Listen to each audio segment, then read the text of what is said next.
Welcome to this week's Beyond Sports. I'm your host, the Fitted Nuggets fan, and joining me is my co-host, Bob Taylor. Hey.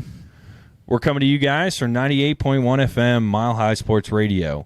We've got another great episode lined up for you this week. Got some great segments, but first off, as always, we're going to start off with a little bit of Nuggets Now. Coming into a really positive week this week, coming off 3 wins. Pretty satisfied with the overall play, I would say, from start to finish from pretty much everyone on the Nuggets. So a lot of positives to talk about this week. But Bob, why don't you lead us off here? How are you feeling? I would say it's exactly what you wanted to see coming out of the All-Star break. Because, they just came from a 3-game losing streak. And frankly did not look – they looked okay, but they didn't look great in any of those 3 games. And granted, they only beat the Wizards, the Blazers, and the Warriors, who the Warriors have been super hot lately, so that does kind of change things, but they are the 9th seed. So they didn't really get extremely quality wins. However, I would say this is exactly what you want from this team when they get back from the All-Star break, because they dominated every game, and that's the difference that we've seen lately, I think. Yeah, and I think that's a good thing to compare to because, whenever we have a win streak like this, you have to look at the difficulty of it. And, frankly, it hasn't been the most difficult teams to face. So that's why we have to compare to some of these earlier games that we played in the season to some of these similar pace teams like the Wizards, similar guys like that. Yeah. And it is really good to see them win the way they should. And I think they're looking more like a contention team, a deep run playoff team, rather than just a team that's, okay, yeah, they got to win, but by 5 points, 6 points. Yeah. Against a team that they should be blowing out. And that's where the concern has come in early on. And like you said, the best way possible to start out of the All-Star break. I think that is exactly what we're feeling right now. And I think most Denver fans would agree with that.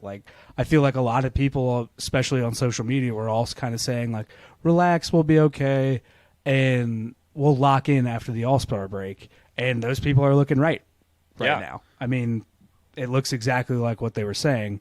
And I don't necessarily believe that they were coasting before the All-Star break, but I definitely think they weren't as locked in as they are right now.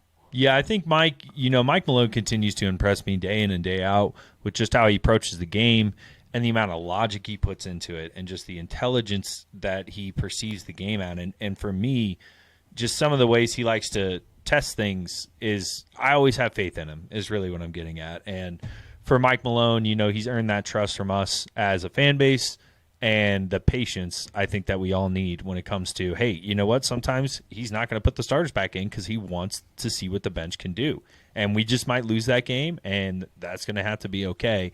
And for Mike, I think it's good to see that he's willing to lose those games to get better.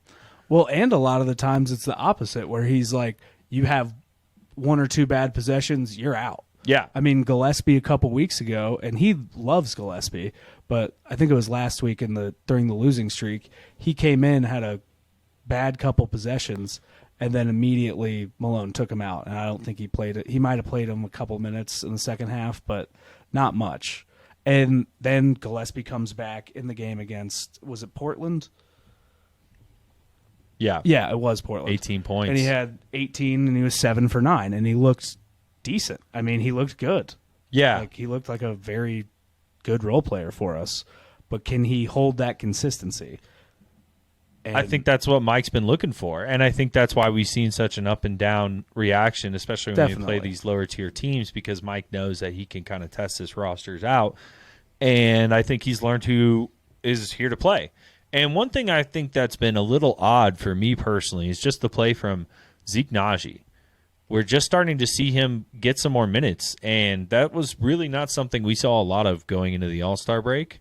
And so to come out of the All-Star break and to have him mesh well, I wouldn't say extremely well, but much better than he has. He looked like a genuine fit on the bench these past 3 games, and it's good to see that, especially with the kind of agreement we're going into next year with him. And obviously we need all the help we can get off the bench right now. So really great to see that from Zeke. Yeah, and I think that was really kind of Malone just seeing the writing on the wall of DeAndre Jordan's not going to cut it as backup center.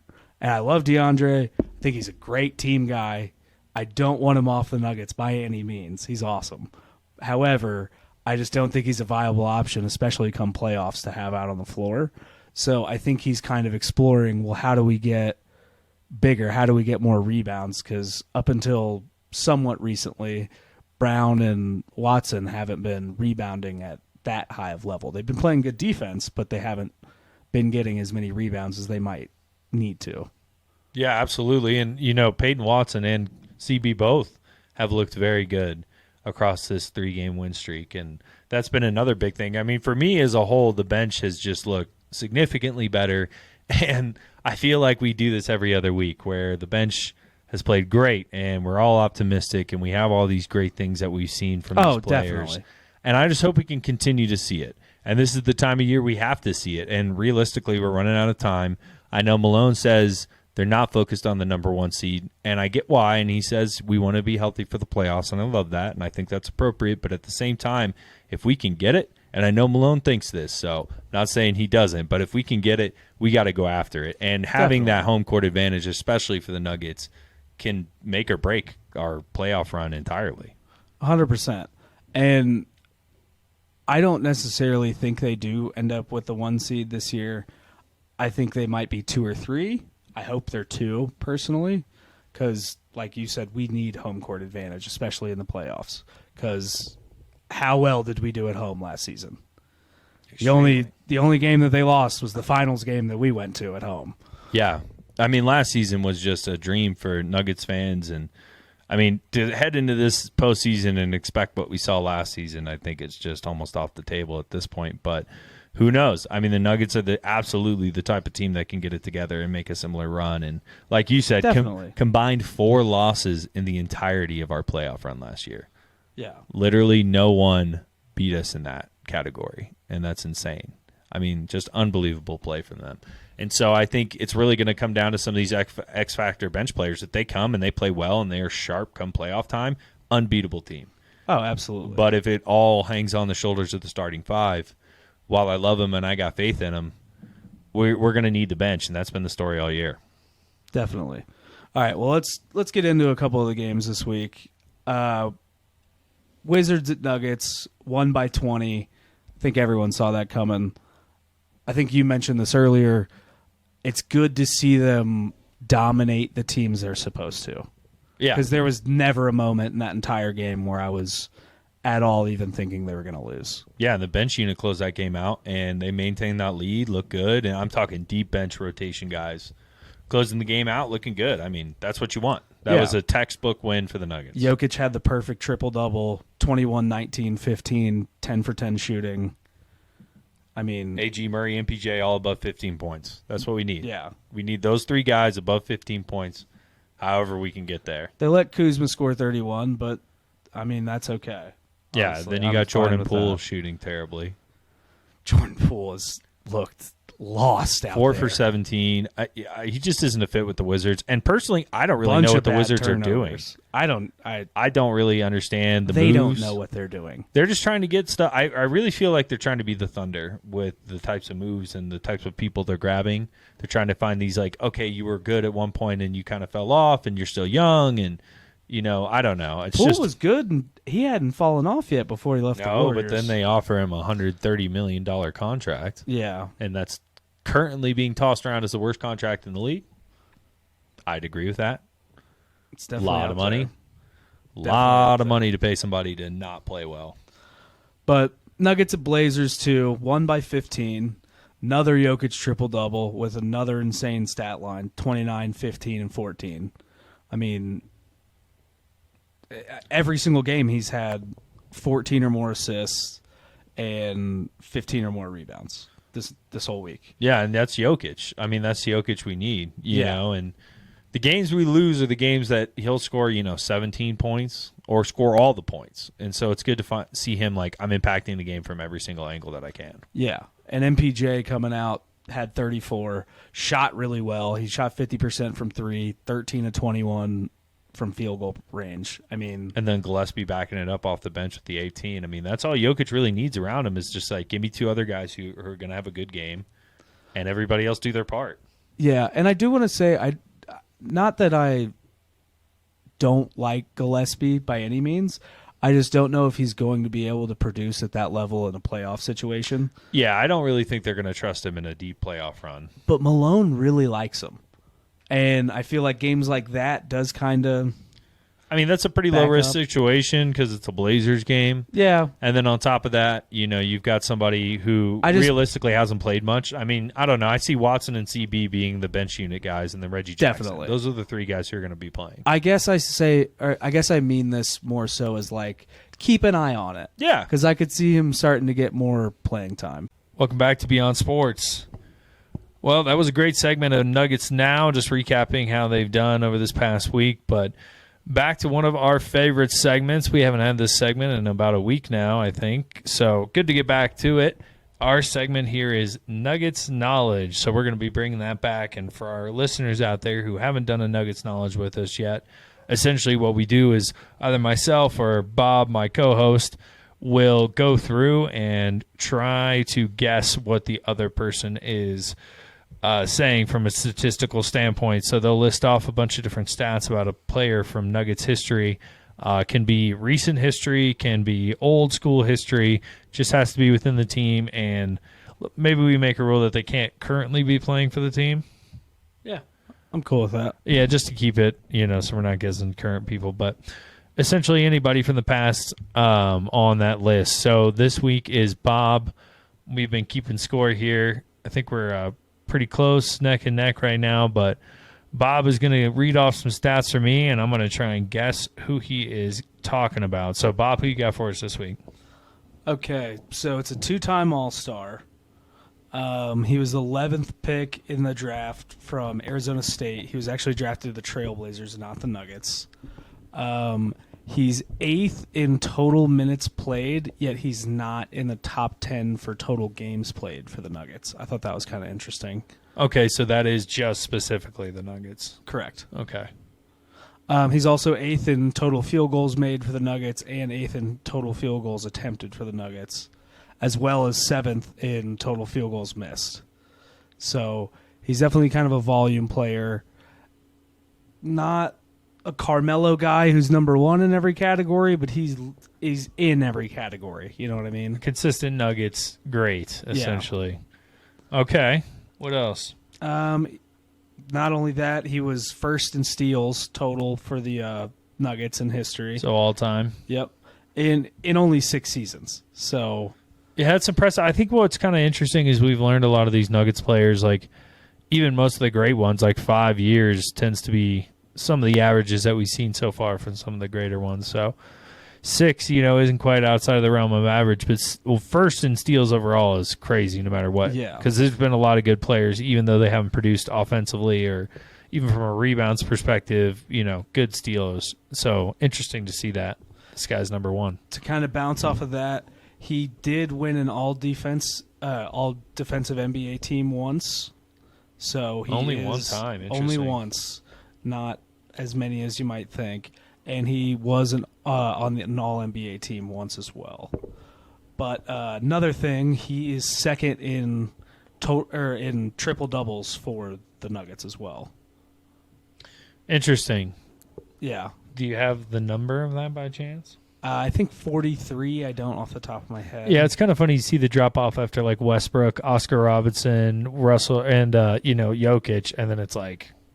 Yeah, I want to say Jokic was at like 200 something. He hasn't passed Oscar Robertson yet. Yeah. Oscar I think has 180, and there was a time when I thought Westbrook, I was like, there's no way he's going to pass this guy. Yeah. But either way, this is a interesting guy, so pretty well-rounded player it seems like. 3rd in assists, speaking of well-rounded players, in total assists. Definitely handling the ball for the team then. Yeah, for the team, he averaged 17.1 points per game, 7.7 rebounds per game, and 7.5 assists per game. So he was kind of everywhere. That's pretty impressive. Yeah. Definitely a well-rounded guy. For his career, he averaged about 14, 6, and 6. So nice. While he was on the Nuggets, he definitely had probably his best years. Yeah, is this guy somebody who would be recognized throughout the league, or is this more of a Denver-specific? I think you could say both. However, I think it's probably a little more Denver specific. Okay, so mostly people from Denver are going to recognize this person, not really a household NBA name. Just based off the era, just because I don't think... Okay. And saying based off the era kind of narrows it down. Probably not a recent player. Not super recent. Do you have any other info? Any last-second tidbits? I think I know, but I'm just trying to... I'm just... Maybe something's out there. I said he went to Arizona State. He was 10th in offensive rebounds, 9th in defensive rebounds, and 10th in total rebounds for the Nuggets as well. Interesting. So, like his stats. So just consistent. It seems like really showing up every game and doing his job. Yeah. 17, 7, and 7 as a Nuggets career stat. Pretty good. Pretty effective for the Nuggets. All right. I think I'm ready to make my decision here. All right. Who do you got? I'm going to go with my guy, Fat Lever. Yep. Fat Lever. Yeah, I think it was the well-roundedness that gave him away for me personally. And then first in steals, I think, was what really gave it away. I think that was the biggest one, too. I kind of didn't. That was the confirmation, realistically. I mean, we have to include that stuff, but that's part of the knowledge. You got to know. You got to know who's first in steals, and not everybody does.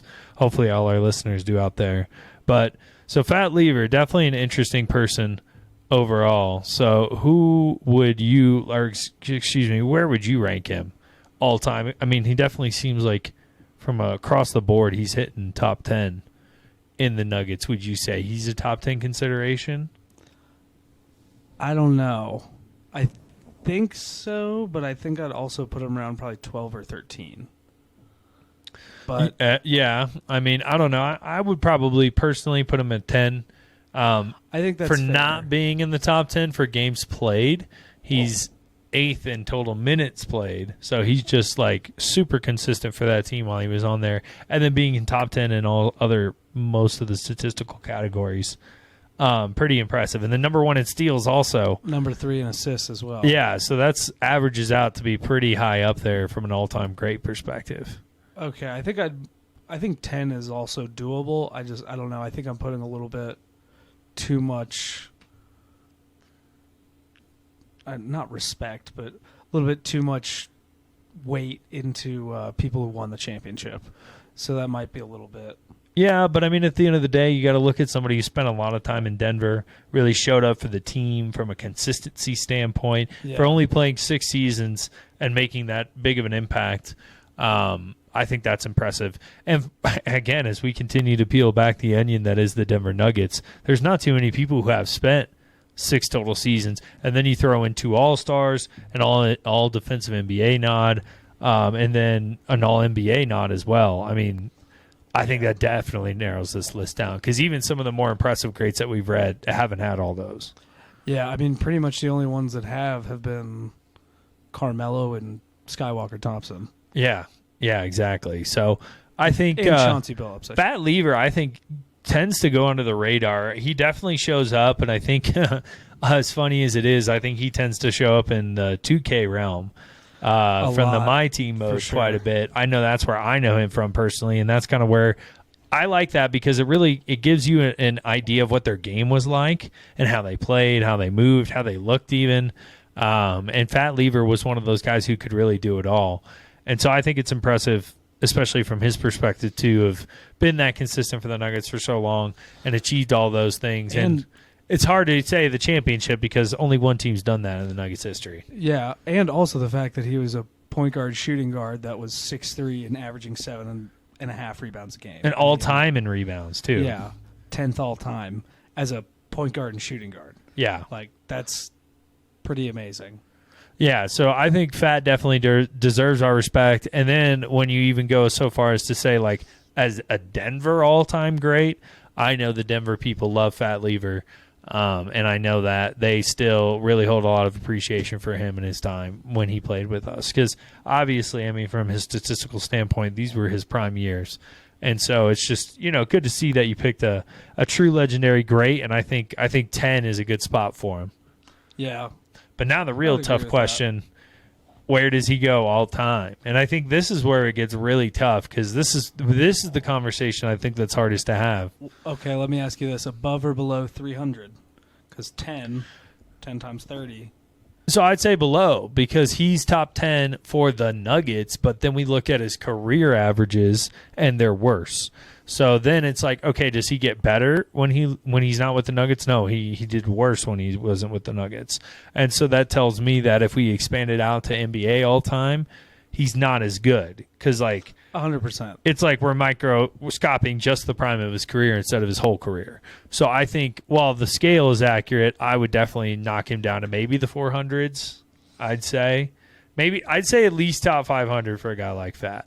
Definitely top 500. Something to be said, leading a team in steals, leading a franchise in steals is a for sure accomplishment. Number 3 in assists, also for sure accomplishment. He kind of played more of a modern style game in a time when that just wasn't really much of a thing. It sounds like he was kind of like a point guard Jokic type guy. Yeah, kind of like a Russell Westbrook or Oscar Robertson. Exactly. Exactly. It's probably a better comparison. But, yeah, just a tough guy. So, I don't know. I would say maybe top 500 for me sounds accurate. I don't know if you want to narrow it down from there. I mean, 500's a rounded number. I think we could say 400 because I want to say we put an A at 500. Or not an A, Kenneth Reed, yeah. At 500. And that just... I want to say we put him at 475, actually. Something like that. Either way, yeah. Fat's definitely got to go above that. We might need a show where we go back and kind of reread. Might not be a bad idea. Well, when we reach 500, we'll do that. Yeah. Oh God. But yeah, Fat Lever, I could agree with 400 all time. Top 10 for a franchise like we did before. Okay, so 10 times 30 total teams, that's 300. I just think with his lack of output outside of the Nuggets, that's what warrants the drop. But I can agree with 400. I mean, definitely somebody that other teams recognize, and it's not uncommon for especially an actual NBA fan to know who Fat Lever is. Yeah, absolutely. And, I mean, he played 12 seasons, so... Yeah, with a name like that, it's pretty hard to forget. Oh, for sure. This has been Nuggets Knowledge with Beyond Sports. Tune in for more Beyond Sports after this break. Welcome back to Beyond Sports. Well, I always love those Nuggets Knowledge segments that we do. I have a lot of fun trying to guess who that player is, and very thankful to have guessed it correctly this week. It's always embarrassing when we whiff one of those. Yeah, very embarrassing. Well, I am the Fitted Nuggets fan, your host for today, and my co-host here is Bob Taylor. Hey. Welcome back to our show. So we've got an exciting segment coming up, something a little bit different. As most of you know, we went to All-Star Weekend back in Indianapolis, had an unbelievable time. I know a lot of people were a little bit disappointed with the overall All-Star experience, but I have to say, if you're on the fence about going in person, definitely make the trip out. The in-person experience was unbelievable, and I had so much fun, and I felt like I just didn't even end up spending that much money, and lots of free stuff, and it was just a great time overall. Yeah, I had a ton of fun. I mean, I definitely think there are ways that they can improve it. And absolutely. They need to kind of look into making the game a game again.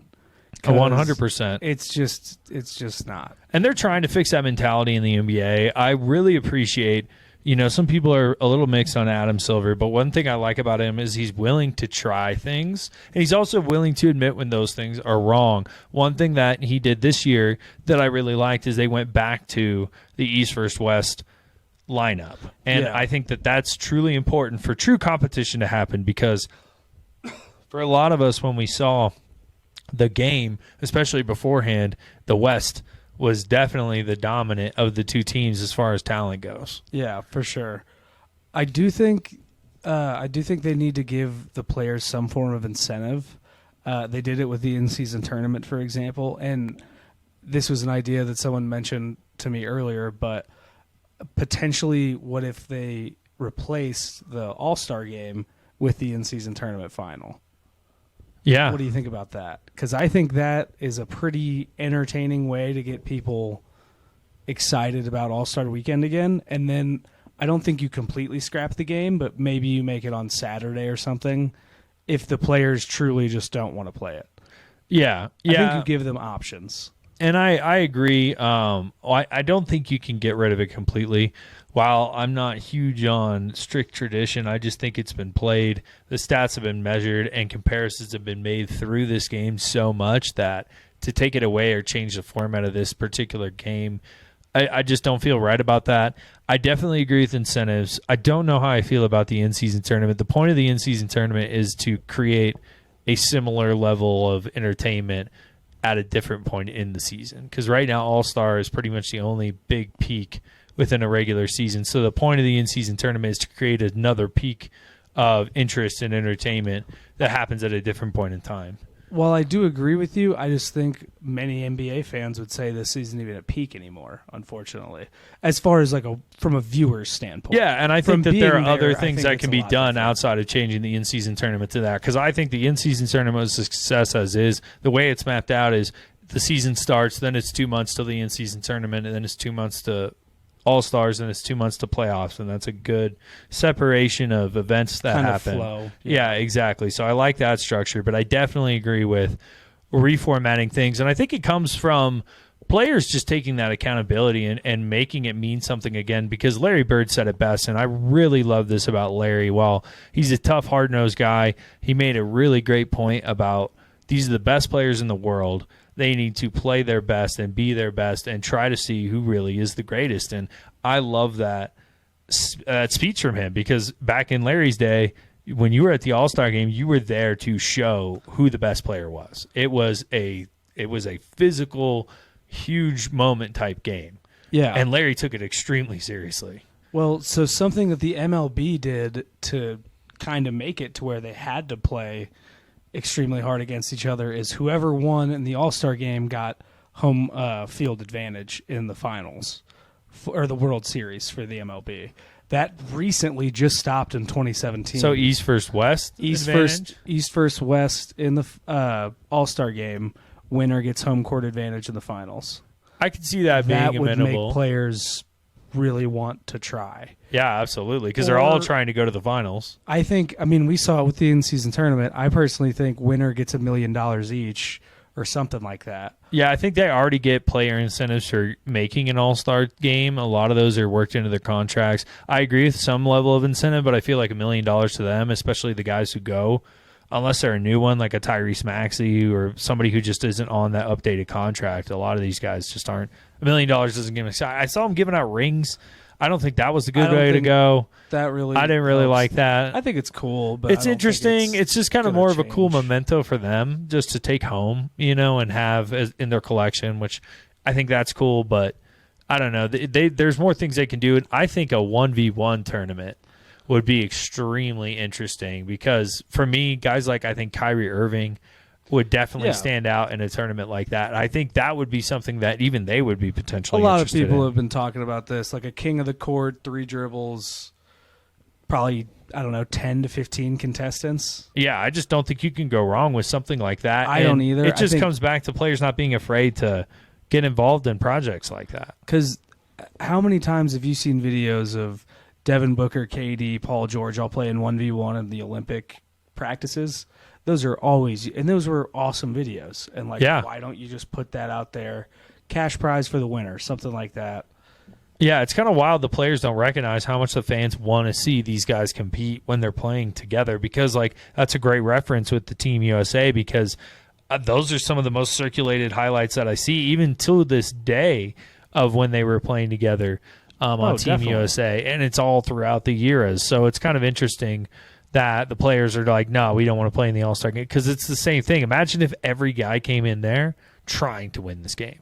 Like they were serious, like it was a real accomplishment. We know they can because they did it the year that Kobe died.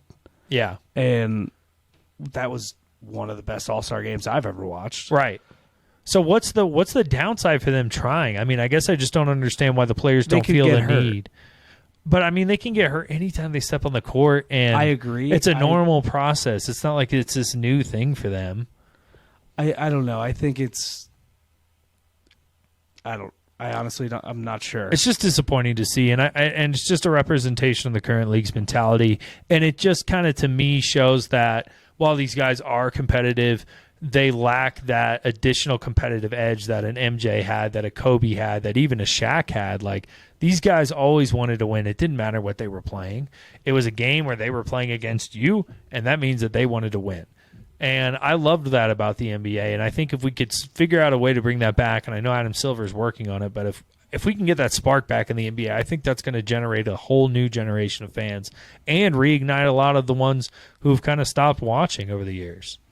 Yeah, definitely. And I think they did a good job this year with specifically the skills challenge and three-point contest. Yeah. The whole Steph and Sabrina.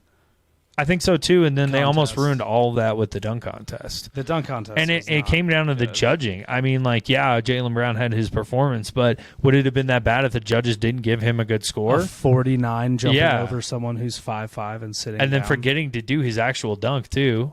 Like, dunking and then gets the most points out of everyone. Mac McClung does a dunk no one's ever seen before. I personally have never seen it before, where he catches the ball in midair. I was sitting with my jaw on the floor. We were in the stadium. Yeah. Everyone's going crazy, and then somehow Jaylen Brown got a higher score, and we booed him. Yeah, I didn't really... He was just a gimmick. And it was clear that while, yes, I appreciate that they're trying to get superstars into the dunk contest, I think they need to take it seriously. It looked like Jaylen Brown kind of messaged a couple guys like, yo, you want to throw me an oop? And then he was just going to figure out the dunks from there. Yeah, it didn't really even look like he did that. Yeah. It just looked like he showed up on the day and was like, yeah. Hey, Jaylen. Like the left hand thing, I don't get that. And it sucks because the other guys, it took away from the competition because I felt like the other guys showed out pretty well. I mean, Jaime did pretty good. Jacob Toppin, he did the 180. Cool. That was really cool. I mean, both of them had respectable entries in the dunk contest. And I'm like, this is a dunk that belongs in here. This isn't a dunk that everybody off the street can do. But then Jaylen Brown came in and did a bunch of high school layup drills. I still think outside of Mac McClung, that G League dunk contest that we saw was almost even better. Yeah, the AT&T Slam Court, that was pretty cool. Yeah, I have to say it was something really cool that we stumbled across, and they were doing some really incredible stuff. Yeah, I forget who won, but... He was from the main team, the Celtics G League affiliate. Yeah, but he was very creative, and it was all obvious these guys came prepared and wanted to show out for their teams. But that was very exciting. This has been How to Improve All-Star Weekend. I'm your host, the Fitted Nuggets fan. Tune in after this short break. All right, welcome back to Beyond Sports. Those are some good suggestions on how to improve the All-Star game a little bit. I'm Bob Taylor, your host. With me is the Fitted Nuggets fan. What's up, Denver? Today we're going to be doing a player profile. Normally it's kind of on a role player. For those of you who don't know, a player profile is a kind of a highlight of just a player that's not on Denver around the league that people may not have heard about. Generally, today's a special case because we're actually going to be doing Tyrese Haliburton, who is a two-time All-Star this year, almost won All-Star MVP. However, most of the time it is kind of a role player. But I did want to highlight Tyrese this week because he showed out at All-Star Weekend. He played in the All-Star game. He did the three-point contest, and he did the skills challenge as well. So he did a lot this weekend. He seemed to have a good time. He was kind of, as far as NBA socials went, kind of seemed like the guy that was getting the most love. So I'm going to highlight him this week because he's having an amazing season. So this season he's got 21.8 points, 3.9 rebounds, and 11.7 assists. The assists is first in the league and career high. He's playing amazing. Yeah, no, Tyrese has definitely shown that he's one of the best players in the league currently, and honestly, one of those who's risen to fame rather quickly. He kind of had a slow start to his stardom, but like you said, only a two-time All-Star. Definitely made a massive jump last year, first full season with the Pacers, and then now this year, All-Star starter. Clearly one of the best point guards in the league. I mean, you can't really say otherwise. He's one of the best true point guards in the league for sure. And he's upped his scoring ability to really torch you on the three-point line and pretty much anywhere on the court. And he is slowly turning into one of my absolute favorite players in the league right now. I mean, he's just exciting to watch. He loves what he does. It translates to the court. You can feel it with the Pacers and how they play. And, I love that all these old Pacers. Ron Artest himself was at the All-Star game. I actually had the pleasure of watching a bit of an interview he had with SiriusXM, and he even said that this is a team he believes can win a finals. And I think that they are a lot closer than they've been in past years. Especially after the Siakam trade. And even though, they're 7-8 since that trade, but Haliburton was injured for, I think, 6 of those games. So they kind of haven't really got to mesh well. Now they have the All-Star break under their belt, and they've gotten some practices in. They're starting to work together. I think they're about to start going on a run. They're only 4 games back behind Milwaukee, which is in 3rd place. They're only, I think, 1.5 behind Philadelphia in 5th. What are they right now? They're 31-25, 6th in the East. Yeah, so, they're in a great position, and they're definitely only getting better.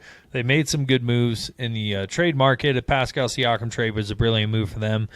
Made perfect sense. Great player to grab. I'm a little shocked to see the record the way it is since the trade, to be honest with you. But overall, I think everyone would agree that that's been a net positive for the Pacers. And I think now is what we're really going to want to see is Mathurin really kind of stepping up into that next tier role. I think we've seen flashes of that, and I think it just comes down to more consistency factor from him. Definitely. And I know Rick has also been extremely hard on Mathurin as well, which I appreciate to a certain degree, but I also think it's like, all right, let's unleash this team and let's see what they can do. Well, and when Mathurin's not playing well, you got Nembhard and you got Naismith also playing really well. So Naismith has been hurt, unfortunately, I think the last 3 games. So they've I think the biggest question mark with this team is whether or not that they're going to stay healthy.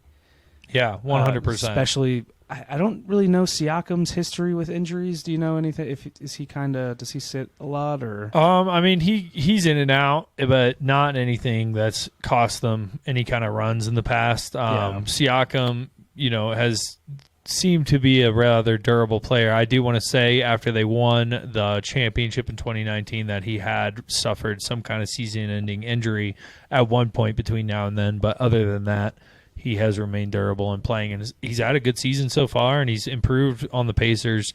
So I'm excited about them overall, and it really stems from Tyrese Haliburton, and what we're seeing is almost a reverse effect of the Denver Nuggets, where obviously the Nuggets have everything going through their center, the Pacers have everything going through their point guard, and they are playing not necessarily the same game, but almost the same system of this is our guy, and we are playing selfless basketball. Everyone can score. Everyone is willing to score, and it's just who's going to score tonight is the question. It is kind of a similar offense in that aspect, although I would say the pace is just turned up to 100. Yeah, a lot more like Denver's offense last year. Yeah, and even then, I would say, their pace is insane. They score in 3 to 4 seconds down the floor all the time because they just got tons of young guys just running as hard as they can. And even though they're not the best at defense, they're going to get you on the other end. Right, and it's just who can outscore each other at this point. But as we saw in the All-Star game, I don't know if we all want to see who can score the most points at the end of the day. Yeah, that's true. I saw 200 points get scored in an NBA regulation amount of time and did not feel anything about it. No, and we pretty much watched Dame and Giannis single-handedly get the MVP trophy out of Haliburton's hands, speaking of which. Yeah, I think the highlight for me was game ball situation. Yeah, my biggest highlight was the bromance between Jokic and Luka. I think that was my favorite part. Oh, definitely. That was just watching them screw around, and Luka whiffing the dunk was also pretty great. The clip where they're running up and down the court, just passing it back and forth, and then Jokic does a little dump off. That one was great, too. Luka to the Nuggets confirmed? I think so. Honestly, I've been seeing a lot of things about that. How do you think they would mesh? I think that they'd almost be a distraction. I think they'd figure it out. Yeah, they'd figure it out because they both want to win. Yeah, they goof around, but at an all-star game. If they were on the same team... Yeah, that's not what I'm saying. I just mean, how do you think their play styles would mesh together? Oh, I think it would be great. They both are big on passing, and Luka's more about scoring, and Jokic is more about passing. So I think that would give them the edge at the end of the day because Jokic doesn't want to shoot the last shot if he doesn't have to. He really doesn't. He'd let Luka take that, and Luka wants that and has shown he's good at doing that. And I think that would really play a positive factor in that. And then especially when you consider how the Denver Nuggets offense already is established with a pass-first mentality. Like, everyone's passing the ball. But we're missing that dog of a scorer like Luka. I personally just think Luka, I think they'd figure it out, like I said. However, I don't think you'd get an efficient Luka or Jokic out of that because of how ball dominant they are. Jokic obviously more being a hub of offense where like everything goes through him. And yeah, he might not have it for 2 seconds at a time, but he's getting it and passing it quickly, moving the ball around. But what does Luka look like when he doesn't need to be ball dominant?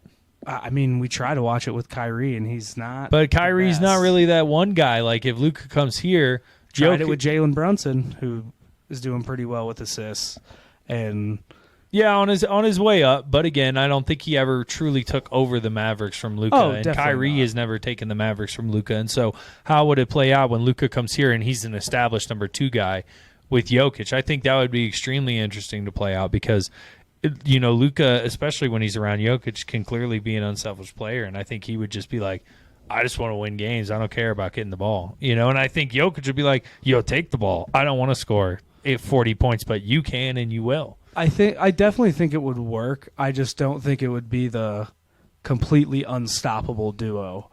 And who knows? I could be totally wrong. I think at the defensive end, it gets messy for them. That's where it gets cloudy. Yeah, that's definitely where they would get hurt. Although I did see a couple stats where Luka was in like the top 10 for post-up defensive field goal percentage. So interesting. Yeah, it was a couple of those where it was like, oh, he actually, statistically speaking, is a pretty decent defender. Although, I think when you watch it sure doesn't feel that way. Yeah, but a lot of people say that about Jokic. And in fairness, I don't watch too many Mavericks games. I mean, I do watch some, but not all of them. No, I'm mostly watching highlights when it comes to the Mavericks. Yeah. But anyway, with Tyrese Haliburton, I mean, it's hard not to shout this guy out. Definitely a legendary player, and he's establishing himself as a legendary pacer. And I think this is a guy who I truly believe when he says, I'm going to stay here, I'm going to establish something in Indiana. And they're building the right team around him. They've got a great establishment going. They've got good coaching. I mean, everything's running in the right direction. He's going to bring Paul George back. If PG comes back, they're winning the finals. I'm just going to say that right now. Like, hands down, they'll win the finals. And when would he be able to do that? As early as next year? Yeah, his contract is up at the end of the season, so he could, if he doesn't sign an extension or sign somewhere else, he could sign with the Pacers. And he's been talking a lot about them this year. Pretty good opportunity. Yeah, I think it would be kind of worth it in my eyes. He could really but mend also a lot of Indiana with the heartfelt. Clippers. No offense to the Pacers, but that Clippers team looks better on. But what if they don't do anything this year? And they're already building. What if you get a second-round exit? I mean, at that point, the experiment's over. I don't think they're getting a second round. I don't either. But if you do, you got to blow the team up. I mean, you can't say this is going to win a championship. That's what he's waiting on. If everyone's healthy, this is the Clippers' year. And I think that's what he might be waiting on. Yeah, you're either going to the conference finals or you're going to the finals with a team like that. And if you don't, it's over. PG could also be that last piece for the Knicks as well. Which that would be really interesting too. Yeah, you know, the Knicks for me, it's almost like the Cowboys. It's just such a, they look good. You know, I feel like we do that with the Knicks every year, and they do look a lot better than they have in the past. They played really well last season. They played well, but I don't know. When it comes to playoff time, that's going to be what matters, and I don't know. We'll see. They may need some help, but like you said, the Clippers look scary, and if they go somewhere, I think if they get to the conference finals, everyone's coming back. Yeah. All right, that was this week's episode of Beyond Sports. Be sure to follow us on social media at Beyond Sports 5280. Call or text the show at 720-446-8463. Again, that number is 720-446-8463. That's all for us this week. Be sure to tune in next week at 6 p.m.